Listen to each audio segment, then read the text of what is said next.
se llamaba Ana Bolena. Una mujer increíble, era ayudante de la reina, era de la corte, y el rey se enamora de Ana Bolena. Le vio el pompis y salió detrás de esta muchacha. Y se enamoró locamente, locamente, locamente de esa mujer, hasta que le propone matrimonio. Pero claro, para poderse casar con Ana Bolena tenía que divorciarse de Catalina de Aragón. Y el divorcio no se hizo posible sino en el siglo XX. O sea, el coquito al ser humano le dio para hacer posible el divorcio legalmente en el siglo XX. Y el tipo vive en el siglo XV. Estaba adelantado. Ya le estaba pidiendo al Papa que lo dejara divorciarse. ¿Qué creen que le dijo el Papa? Hello. Hello. Pues le dijo, yo me quiero divorciar. Le argumentó jurídicamente todo lo que pudo. La corte inglesa, el consejo, la corte de la corte, de la corte, de la corte inglesa le dijo que no. El Papa le dijo que no. Y todo lo jurídico que había en aquella época le dijo que no. Estaba enamorado. Dijo, es mi felicidad. Es mi felicidad. Y no se podía casar con esta señorita. Y entonces, una de las cosas que hizo, quería matar a Catalina de Aragón. Era muy complicado. ¿Cómo la desaparezco esta desgraciada? Era muy complicado. Porque toda Europa era una reina muy famosa. No era tan fácil. Pues mire lo que pasó, para que sea otro acto educativo. Catalina, Ana Bolena, por aquella época el canciller inglés se llamaba Tomás Moro, el más grande de los filósofos que ha tenido en aquella época Inglaterra. Y Tomás Moro era amigo de otros grandes filósofos ingleses. Y uno de los libros de uno de estos filósofos andaba por ahí rodando, y en ese libro cuestionaban la autoridad papal para gobernar a los reyes. En ese libro se cuestionaba la autoridad papal para gobernar a los reyes, y uno de los cuestionamientos que se hacía era que por qué el Estado inglés o cualquier Estado tenía que estar sometido a Italia, que era otro Estado, que eso violaba la soberanía. Y que jurídicamente eso no tenía ningún piso, y que era un invento, un artilugio que el Papa se había inventado, y que hello, y hello, y hello, y hello. Ese filósofo planteaba unas tesis increíbles. El libro se lo leyó a Ana Bolena, la enamorada. Se lo leyó, y cuando leyó el libro fue y se lo entregó a Enrique VIII y le dijo, mi amor, tú te tienes que leer este libro. Es increíble lo que dice. Dice que Inglaterra no tiene que estar sometida al imperio de Italia, que el Papa nos engaña, que la Biblia la tergiversan al amaño de ellos, que toda la religión tiende a manipular a la gente y que hay que usar el coco, que hay que pensar, y hay que rebelarse, dice el filósofo aquí, y le entrega el libro a Enrique VIII. Y Enrique VIII lee eso y dice, ningún imperio tiene que estar sometido a otro, el Papa no tiene ninguna autoridad moral para gobernarnos, todas las leyes, la Biblia fue escrita por los hombres y la escribieron 150 años después. O sea que hubo 150 años de teléfono roto, de Tongo le dio a Borondongo, Borondongo le dio a Bernabé. O sea que ¿en qué pudo quedar? En una colcha de retazos. Y el filósofo le dañó el coco al rey, y el rey dijo, ¡coño! Esto está muy interesante. Me separo de Roma. Inglaterra no va a obedecerle más al Papa. Siglo XV. Transpórcese un poquito allá. Inglaterra no le va a hacer caso al Papa, me separo de este desgraciado, fundo la Iglesia de Inglaterra, que se va a llamar la Iglesia Anglicana, y el Papa soy yo. ¿Y qué? Y se instauró como Papa él, pontífice y rey. Dijo, yo nombro a los obispos. Y nombró un amigo de obispo. Dijo, y usted me divorcia, desgraciado. ¡Ay, qué linda!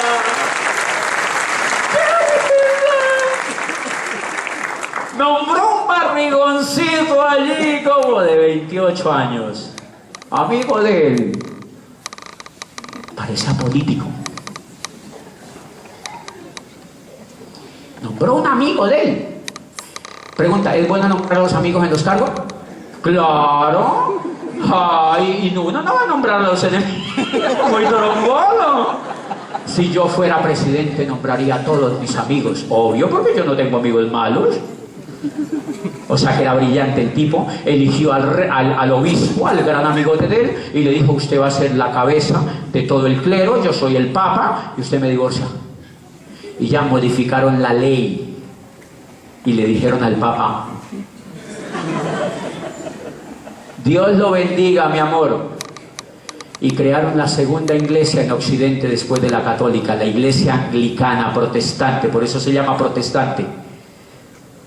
¿Quién la impulsó? Lutero vivía por aquella época también, y Lutero ya les había dicho a los jovencitos en la universidad alemana que no creyeran en esas cosas, que se divorciaran de eso y que abrieran cosas nuevas, que crearan y revolucionaran, que no fueran ovejas, que no obedecieran la autoridad, que transformaran el mundo. Y transformaron el mundo, señores, y crearon la segunda iglesia en Occidente después de la católica. Y quiero que se den cuenta cómo eso revolucionó el mundo. Un libro transformó la cabeza de Enrique VIII y creó una iglesia, porque era necesaria, señores.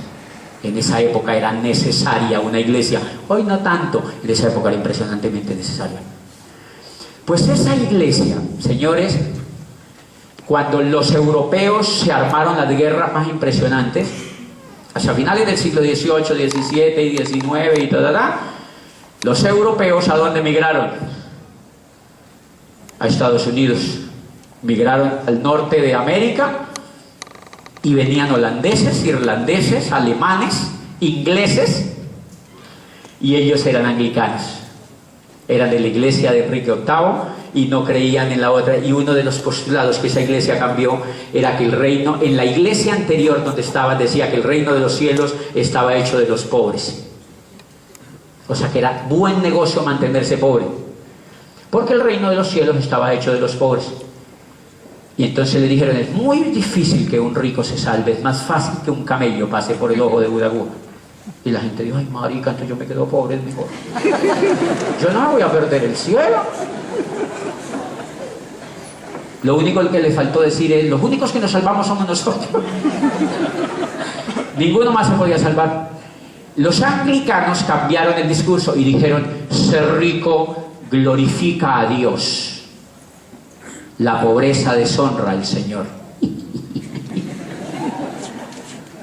Y estos fueron los que llegaron a América del Norte y crearon McDonald's, crearon todo, porque llegaron con una mentalidad diferente. Por eso Estados Unidos se volvió en 200 años el país más impactante de la Tierra, económicamente más transformador, más revolucionario, etcétera, etcétera, etcétera. ¿Qué es eso? ¿Un acto educativo? ¿Eso es un acto educativo? Un acto educativo cambia el mundo, señores. Pues, señores, esos dos actos educativos, el de Alejandro Magno y el de Enrique VIII, fue precioso para transformar el mundo, pero hay montones y montones y montones de hechos, de actos educativos.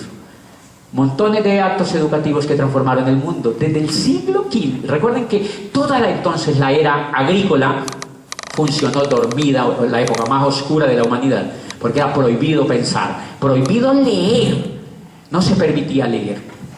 No se permitía leer. Recuerden que hay una cosa lindísima. Hay un hombre italiano que nace a finales del siglo XV, 14, 15 por allí, que se llama Vincenzo Galilei. ¿Le suena el apellido? Un señor italiano, nace en Padua.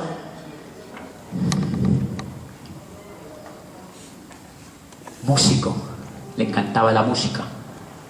La música en aquella época se decía que solo servía para adorar al Señor, pero no la podían cambiar, porque se decía que las notas bajaban del cielo. O sea, no podían estar más tapados porque no podían. ¿Quién ¿Dónde se basaba la armonía y todas las leyes de la música? En Pitágoras. Pitágoras, el padre de la música, de la matemática, tenía las notas completamente calculadas. Y Pitágoras era el que gobernaba toda la Edad Media con sus teorías sobre la música. Vicenzo Galileo leyó eso y dijo: hello, ¿qué pasa si experimentamos la música y no nos regimos por las normas y experimentamos los sonidos? Y empezó a templar cuerdas de intestinos de animales disecados, los templaba y empezaba pipi y le sonaba diferente. Dijo: marica, o sea, aquí hay otra. Y templaba la cuerda y le sonaba diferente. Templaba otra cuerda y le sonaba diferente. Dedicó toda su vida a estudiar la armonía de la música. Fue de los más grandes reformadores de la música, y gracias a Vicenzo Galilei cuestionaba todo, absolutamente todo lo de Pitágoras, y transformó las leyes de la música. Y gracias a Galilei, a este Vicenzo Galilei, apareció después Beethoven, Rossini, Bach, Schubert, Vivaldi y toda la música que ustedes conocen, que se creó a finales del Renacimiento, el barroco, la música más espectacular. Y si no, hoy no tendríamos reggaetón.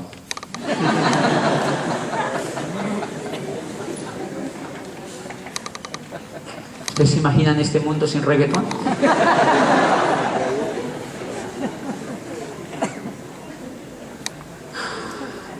Es un acto educativo.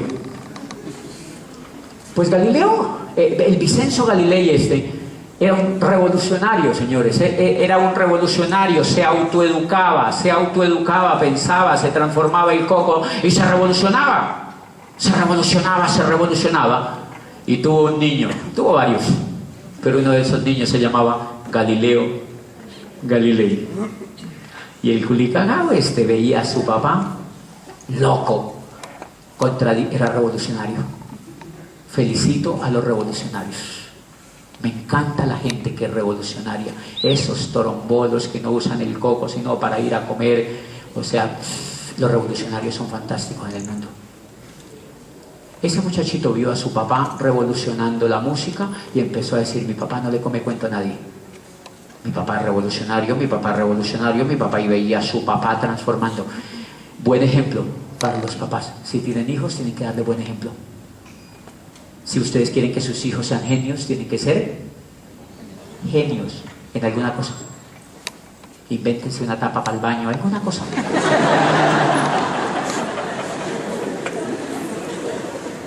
Usen el coquito, porque sus hijos los están viendo. Galileo veía a su papá transformando, leyendo. Pitágoras no tiene razón, le decía a su hijo. Pitágoras está loco. Hello, Pitágoras.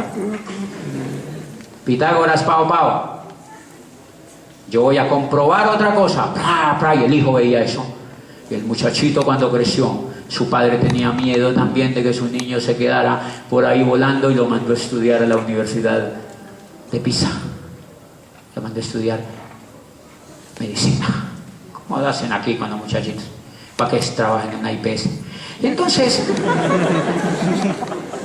Galileo, el Vicenzo Galilei, manda a su hijo a la Universidad de Pisa. Ahorita que estuvimos en Pisa, vimos la universidad donde Galileo estudiaba, la Facultad de Medicina. Lo mandé a estudiar a la Facultad de Medicina de esa universidad.